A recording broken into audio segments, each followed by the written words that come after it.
నమస్కారం, welcome to Suman TV. నేను గీతాంజలి. మహాలయ అమావాస్య సెప్టెంబర్ 21వ తారీఖు ఆదివారం. అమావాస్య సాధారణంగా ఆదివారం వస్తే చాలా విశేషం అని చెప్తారండి. ఇంకా ఇదేమో మన పితృపక్షంలో వచ్చేటువంటి చివరి రోజు మహాలయ అమావాస్య. ఈ రోజున విశేషంగా పెద్దలకు తర్పణాలు కానీ, పిండ ప్రదానం కానీ, అలాగే ఏమైనా హోమం కానీ వారి పేరు మీద, లేకపోతే గోసేవ కానీ ఇలా చేస్తూ ఉంటారు కదా. అవి ఎంతో విశేషమైన ఫలితాన్ని అందిస్తాయి అని చెబుతారు. ప్రత్యేకంగా భద్రాచలంలో ఉన్నటువంటి గోవింద కల్పవృక్ష నారసింహశాలగ్రామ ఆశ్రమంలో ఈ మహాలయ అమావాస్య రోజు విశేషమైన కార్యక్రమాలు జరుగుతున్నాయి. మనందరం కూడా భక్తులుగా మన పెద్దల ప్రీత్యర్థం ఆ రోజున జరిగేటువంటి కార్యక్రమాల్లో పాల్గొనొచ్చు. ఎలా పాల్గొనాలి, అసలు ఏమేం కార్యక్రమాలు జరుగుతున్నాయి, ఇవన్నీ కూడా తెలుసుకుందాం. మనతో పాటు ఉన్నారు ఆశ్రమ నిర్వాహకులు, నృసింహ ఉపాసకులు డాక్టర్ కృష్ణ చైతన్య స్వామి గురుగారు. వారితో మాట్లాడదాం. గురుగారు నమస్కారం అండి. నమస్కారం అమ్మా. మహాలయ అమావాస్య చాలా విశేషమైన రోజు అని చెప్తూ ఉంటారండి. అసలు ఆశ్రమంలో ఎలాంటి కార్యక్రమాలు జరుగుతున్నాయి ఈ రోజున ప్రత్యేకించి మాట్లాడదాం. సాధారణంగా మహాలయ అమావాస్య అనేటువంటిది పితృదేవతలకు అత్యంత విశేషమైనటువంటి రోజమ్మా. అదేవిధంగా మహాలయ పక్షాల్లో మనం 8వ తారీఖు నుంచి కూడా విశేషంగా చాలా భక్తి శ్రద్ధలతోటి పితృయజ్ఞాన్ని నిర్వహిస్తున్నాం మనం. ఆ మహాలయ అమావాస్యతోటి ఈ యొక్క పితృయజ్ఞం కూడా మహాపూర్ణాహుతి ఆ రోజు జరుగుతుంది. మామూలుగానే కల్పవృక్ష నరసింహస్వామి ఆశ్రమంలో అమావాస్య అనగానే అత్యంత విశేషంగా సాధారణంగా ప్రాతకాలంలో గోపూజలో ప్రారంభం చేసి స్వామివారికి విశేషమైనటువంటి నవకలశ స్నపన తిరుమంజన అభిషేకం ఉంటుంది. అయిన తర్వాత సంతాన ప్రాప్తికి ఇప్పుడు ఆ అమావాస్య అనగానే ఉభయ తెలుగు రాష్ట్రాల నుంచి కాకుండా వివిధ ప్రాంతాల నుంచి కూడా గరుడ ప్రసాదం కోసం, సంతాన ప్రాప్తి గరుడ ప్రసాదం కోసం అక్కడికి వచ్చేటువంటి వాళ్ళ సంఖ్య చాలా ఎక్కువగా ఉంటుందమ్మా. ఎందుకంటే స్వామివారి సన్నిధిలో గరుడ ప్రసాదం తీసుకుంటే కొన్ని వేలాది మందికి అక్కడ సంతాన ప్రాప్తి అయినటువంటి వాళ్ళు చాలా మంది. అది ప్రాతకాలంలోనే గరుడ ప్రసాదం ఇవ్వడం, వైనతేయ హోమం ఉంటుంది. అదేవిధంగా ఈ అమావాస్య చాలా విశేషమైనటువంటి మహానారాయణ మహారుద్ర హోమం కూడా అదే రోజు పూర్ణాహుతి ఉంటుందమ్మా. అమావాస్య అనగానే మన దగ్గర గ్రహ ప్రభావాలు అంటే దృష్టి దోషాలు కావచ్చు, నరపీడ, నరఘోష, ఏదైనా ఇలా ఎక్కడ ఏ క్షేత్రంలో లేనటువంటి విధంగా మన దగ్గర మాత్రమే చాలా విశేషంగా సుదర్శన మంత్రాత్మకంగా దృష్టి తీసేటువంటి కార్యక్రమం.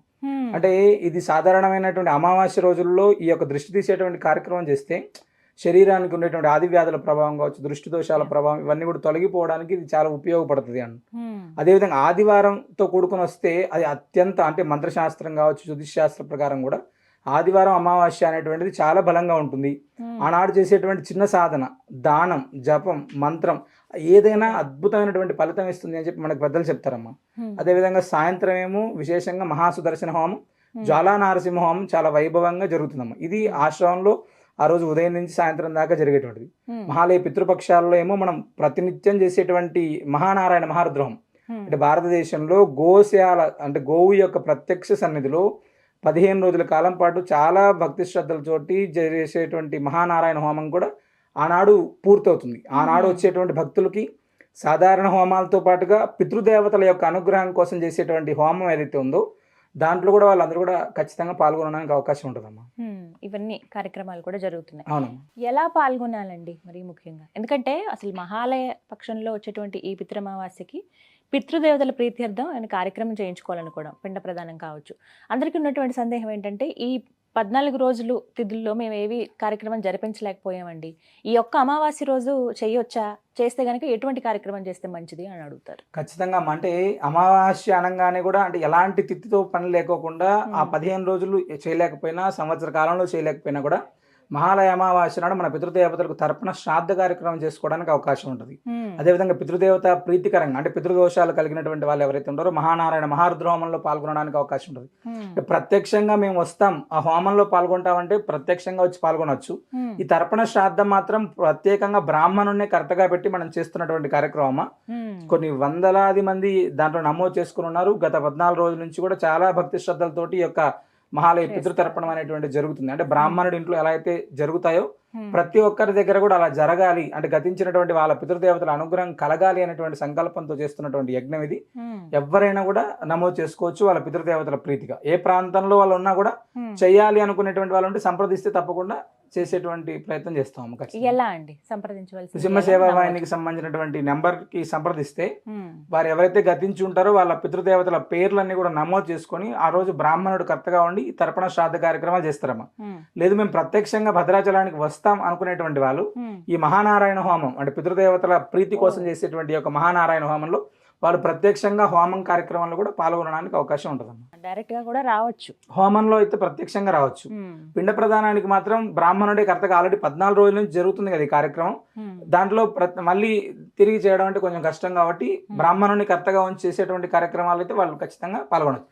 లేదు మేము రాలేకపోతున్నాం, చేయలేకపోతున్నాం, ఏ ప్రాంతంలో ఉన్నటువంటి వాళ్ళైనా కూడా చెయ్యాలి అనుకునేటువంటి తాపత్రయం మీకుంటే, మీ పితృదేవతల యొక్క అనుగ్రహం మీకు కలగాలి అనేటువంటి సంకల్పం మీ దగ్గర ఉంటే ఖచ్చితంగా నృసింహ సేవ ఆయన సంప్రదిస్తే మనం 8 సంవత్సరాల నుంచి కూడా చేస్తున్నాం ఈ కార్యక్రమం. ఈ సంవత్సరం ఇది 8వ సంవత్సరం, చాలా భక్తి శ్రద్ధలతో జరుగుతుంది.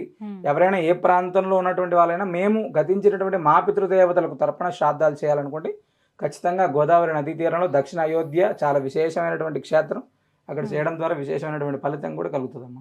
గురుగారు, అలాగే ప్రత్యేకించి ఈ పితృపక్షాల్లో దానం కూడా ఎంతో విశేషం అని అంటారండి. పెద్దల పేరు చెప్పి దానం ఇచ్చినా కూడా మంచిదే. మరి ఎటువంటివి దానం ఇవ్వచ్చు? ఈ దానం ఇచ్చేవి కూడా మనం అక్కడ ఆశ్రమం దగ్గరికి వచ్చి ఇవ్వచ్చా? ఎందుకంటే గోవు గోవిందుడు ఒకే చోట ఉంటారు అక్కడ. అవునమ్మా. అంటే అమావాస్య నాడు ప్రత్యేకంగా గోవులకు ఆహారం తినిపించడం, గోసేవ చేయడం, లేదా బ్రాహ్మణుడికి స్వయం పాకం ఇవ్వడం, ఇది అత్యంత విశేషం.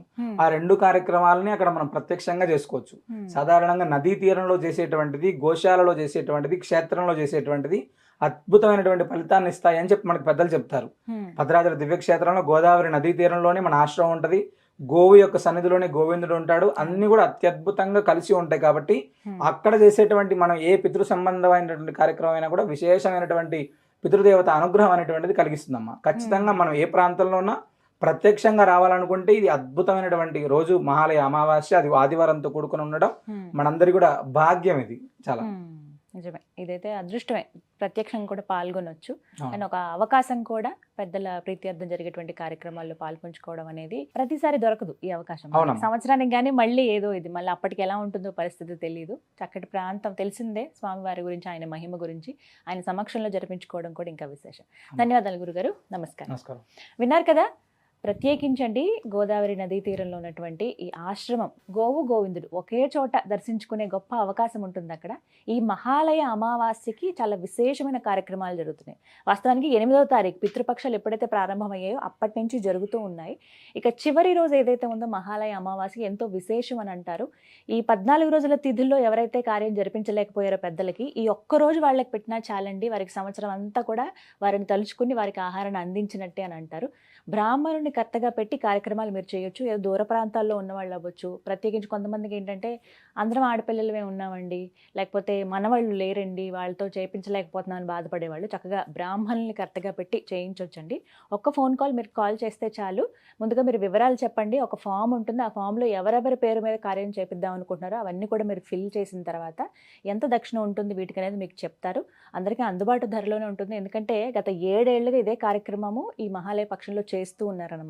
ఈసారి ఇంకా విశేషంగా ఉన్నాయి, ఎక్కువ కార్యక్రమాలు కూడా జరుగుతున్నాయి. ఎవరికి తోచిన విధంగా, ఎవరికి నచ్చినట్టుగా వారి కార్యక్రమాలు కూడా జరిపించుకోవచ్చు. మరిన్ని వివరాల కోసం నేను ఆశ్రమం అడ్రస్ అలాగే నెంబర్ కూడా ఇస్తూ ఉన్నాను. మీరు ఒకసారి కాల్ చేసి డీటెయిల్స్ కనుక్కోండి. నమస్కారం.